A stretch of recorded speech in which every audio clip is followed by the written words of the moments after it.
Est-ce que l'avenir du streaming ne se ferait pas finalement en peer-to-peer? C'est ce qu'on peut entrevoir en tout cas avec la dernière nouveauté de Twitch en Corée du Sud. Et entre baisse des coûts, augmentation de la latence et mise en danger de vos données, cette vidéo m'a fait beaucoup écrire.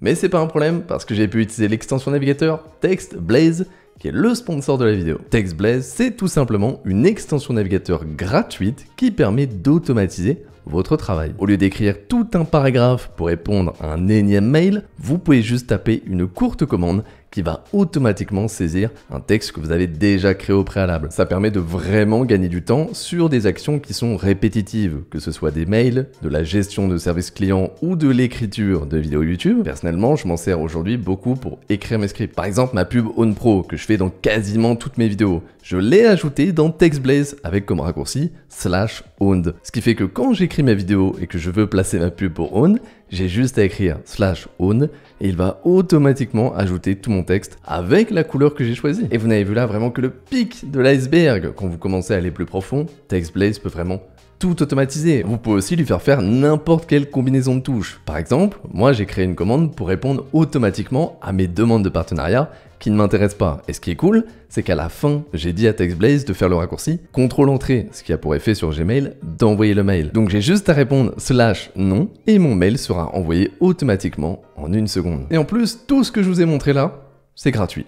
Donc je vous mets le lien dans la description et profitez. Alors pour être sûr que tout le monde suive bien le reste de la vidéo, je vais rappeler rapidement ce qu'est le peer-to-peer. Vous en avez sûrement déjà entendu parler, mais pas dans le domaine du streaming, plutôt dans le jeu vidéo ou dans le partage de contenu tout à fait légal. Le peer-to-peer, ça consiste à faire s'échanger des données entre des utilisateurs qui sont sur un même réseau, mais sans repasser à chaque fois par un serveur central, ce qui permet de l'alléger. Parce qu'au final, en fait, chaque utilisateur est à la fois un client, mais aussi un petit serveur. C'est beaucoup plus complexe que ça, mais je veux juste que vous ayez la vision de la chose. Ce qu'il faut bien comprendre, c'est que pour le peer-to-peer, ce sont les utilisateurs qui vont prêter les ressources de leur ordinateur pour aider d'autres utilisateurs à accéder aux données, sans qu'ils aient besoin d'aller chercher au serveur principal, en l'occurrence ici, Twitch. Alors tout ça c'est cool, mais pourquoi je vous en parle? Eh bien parce que Twitch a annoncé récemment qu'ils vont tester le streaming en peer-to-peer en Corée du Sud. Et si vous avez bien compris tout ce que j'ai dit avant, ça veut dire qu'en gros, les viewers deviendront chacun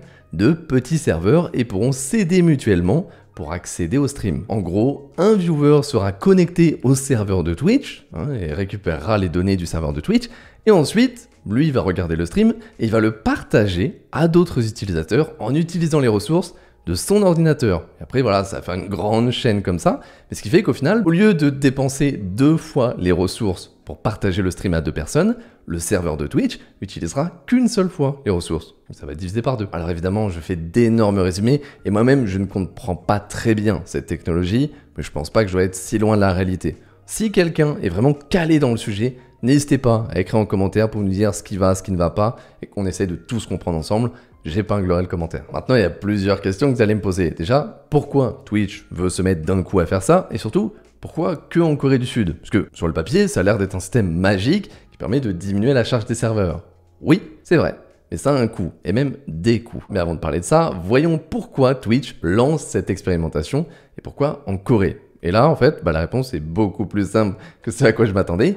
C'est pour l'argent, c'est tout. Et pour une fois, Twitch ne s'en cache pas, ils l'écrivent dans le post, et je vous avoue que cette fois, je les comprends. Ils expliquent simplement que les frais pour diffuser du contenu vidéo live en Corée du Sud ont beaucoup augmenté ces derniers mois, ces dernières années, au point où aujourd'hui, ils sont obligés de chercher des solutions pour pallier à ça, sinon, ils le disent eux-mêmes, à un moment où ils devront ne plus proposer la 1080p sur les lives en Corée du Sud. C'est pas une blague. Et pour comprendre un peu le problème, je vous mets ici le tableau des coûts pour diffuser du contenu vidéo en direct, suivant les pays et surtout suivant la résolution. Je vous rappelle que la HD, c'est du 720p et le Full HD, c'est la 1080p. On peut constater que pour délivrer 10 000 heures de vidéo en direct en 1080p en Europe, ça revient à environ 15 cents par heure. Alors qu'en Corée du Sud, c'est 50 cents par heure, soit plus de 3 fois plus cher. Pour ceux qui se demandent d'où vient la source, je vous la mets dans la description, c'est le système IVS d'Amazon, donc leur propre service pour délivrer du contenu en direct, donc c'est fiable. Mais là vous allez me dire, en quoi ça nous concerne? On n'est pas en Corée. Eh bien, faut juste se dire, si Twitch, ils essayent ça en Corée du Sud et que leur coût de diffusion diminue drastiquement, pourquoi ils n'utiliseraient pas ce système ailleurs. Si je suis Twitch, c'est pas simple à dire, la vache. Si je suis Twitch et que je vois mes coûts divisés par X avec cette solution, je vais très rapidement réfléchir à comment l'implémenter dans d'autres régions. Tout comme j'implémente ici un petit rappel pour vous dire que si vous voulez acheter n'importe quoi sur Amazon, vous pouvez passer par mes liens d'affiliation. Comme ça, je touche une petite commission et ça soutient gratuitement la chaîne. Et on arrive donc au moment le plus important de la vidéo, c'est que depuis tout à l'heure, je vous explique que c'est un système un peu magique qui ferait diminuer les coûts et qui en réalité serait limite bien pour tout le monde. Sauf qu'évidemment, comme tout, il y a des défauts. Et pour moi, des défauts quand même assez gros et qui me donnent pas forcément envie que Twitch nous l'implémente chez nous. Le premier petit défaut, mais pas si petit que ça, c'est que le peer-to-peer, ça crée de la latence. C'est obligé. C'est le système qui est comme ça. Si tu passes le stream d'un viewer à un viewer, à un viewer, à un viewer, ça crée de la latence. Alors que si c'est le viewer qui va chercher directement au serveur, il y a beaucoup moins de latence. Donc, on n'a aucune idée de combien pourrait être cette latence, mais ça va forcément en créer. Je précise aussi maintenant que pour ce test, cette expérimentation de Twitch, le peer-to-peer n'est utilisé que pour la 1080p. C'est-à-dire que les viewers de Corée du Sud, s'ils regardent les streams en 720p ou moins, ils n'utilisent pas le système de peer-to-peer. Ils continuent d'utiliser le système avec le serveur principal. C'est important à noter pour la suite. Parce qu'en fait, le plus gros défaut du peer-to-peer, ou en tout cas de la façon dont Twitch va l'implémenter, c'est pour la protection de vos données. Et je vous lis tout de suite le commentaire qu'a ajouté Twitch là-dessus.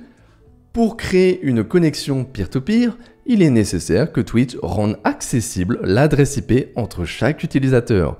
Il serait donc possible pour quelqu'un de très motivé et de talentueux de découvrir l'adresse IP d'un autre utilisateur, ce qui pourrait lui donner une idée approximative de sa localisation. Si jamais vous ne voulez pas que ça vous arrive, vous n'avez qu'à pas regarder en 1080p.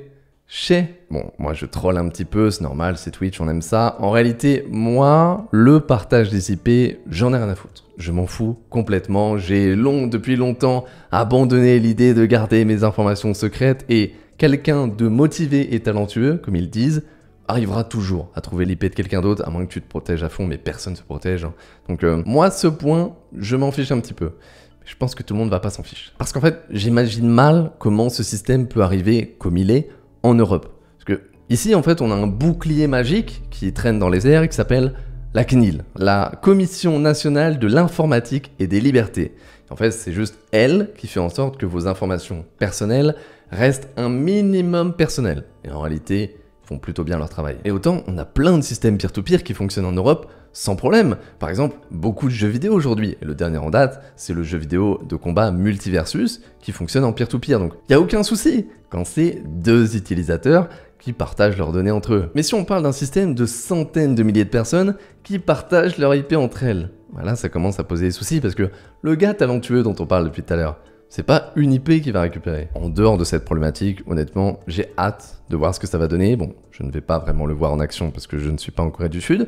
Quand même, pour ceux que ça intéresse peut-être, si vous prenez là un VPN coréen, vous pouvez aller tester cette fonctionnalité directement sur Twitch. Elle est implémentée chez quelques gros streamers. Et donnez-moi votre avis sur ce système. Est-ce que ça vous intéresse? Est-ce que vous êtes plutôt pour un système qui pourrait permettre à Twitch de baisser drastiquement leurs coûts, pour peut-être après innover d'autres façons et peut-être rester en vie, parce qu'on a toujours l'épée de Damoclès qui s'appelle Amazon et qui attend chaque année que Twitch devienne rentable. Si ça permet à Twitch de devenir presque rentable ou rentable et que sur les années à venir, après, ils se mettent à innover, à faire des choses, je suis pour. Moi, le problème d'épée, tout ça, ça ne me dérange pas. Dites-moi si ça vous dérange. Par contre, peut-être que vous êtes totalement contre, que ce soit pour la latence que ça va créer. Ça encore, il va falloir se rendre compte. Je vous avoue que si c'est 5 secondes de latence, moi je m'en fous. Si c'est 1 minute de latence, j'espère en tout cas que cette vidéo vous a été utile et que vous comprenez un petit peu mieux les enjeux de cette news. Si jamais vous voulez voir une autre nouveauté qui va bientôt arriver sur Twitch, je vous présente cette vidéo où je vous montre la nouvelle interface de Twitch qui pour moi va quand même aider beaucoup les petits moyens streamers. Comme d'habitude, je vous dis amusez-vous et je vous retrouve dans la prochaine.